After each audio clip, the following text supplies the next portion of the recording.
everyone. Today we're diving into the art of grilling fingerling potatoes. These little gems with their unique shapes and buttery richness bring a whole new level to your plate. Imagine throwing them on the grill where the heat transformed their exterior into a crispy treat, while the insides stay velvety soft.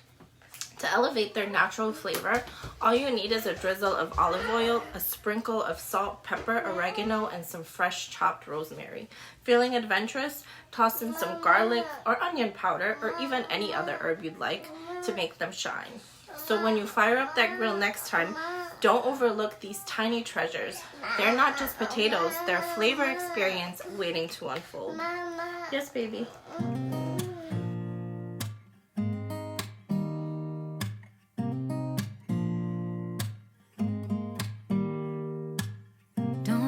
Someone to save me, no, and don't come running to blame me. From miles away I can tell that something's off.